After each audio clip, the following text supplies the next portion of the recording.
Strasser. Hi, Dwain Senterfitt.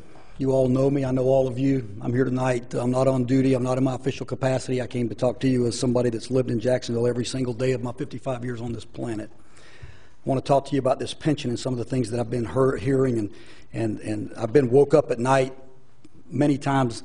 And let me say that this legislation you're taking up is not going to affect me. I'm leaving here in 6 months, and my pension is what my pension is.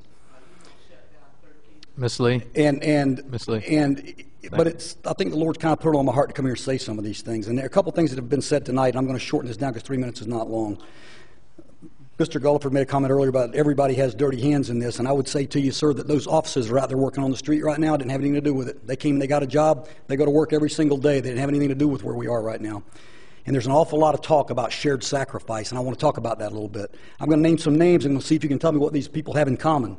Mike Taylor, Eric Simmons, Nick Burgos, Nick Rogers, Jared Reston, Cliff Sames, Ronald Bilyeu, William Schrum, and John Benson. I only have 3 minutes, so I'm going to give you the answer. Every one of those men were shot in the line of duty since 2001, since this agreement has been in place. Don't tell me they haven't sacrificed. To be a police officer, you have to have a 4-year college degree and very strict guidelines to get hired. In the last year, since 2008, they haven't received an across-the-board raise. There have been pay cuts, and way prior to that, the starting pay was lowered to help pay for some of these things that we're talking about. Do any of you know what the starting pay for a police officer is? A starting police officer makes $38,100 a year. That's almost $16,000 a year less than your council assistant makes. A police officer has to work for 8 years to make the same thing your council assistant makes.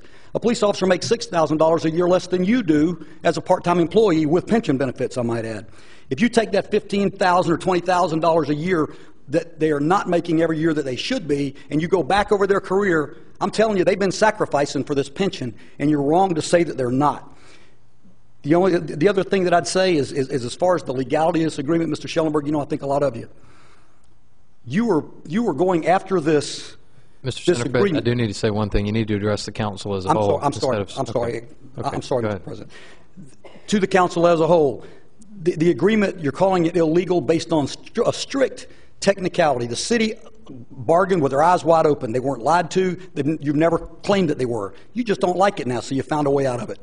It reminds me of a story in Matthew 12 where the Pharisees are attacking Jesus for healing a lame man on the Sabbath. And to paraphrase Jesus, he says, I am not going to fail to do the right thing because of your interpretation of some messed up law. And that's what you guys need to be keeping in mind with these police officers that are out there every day. Thank you.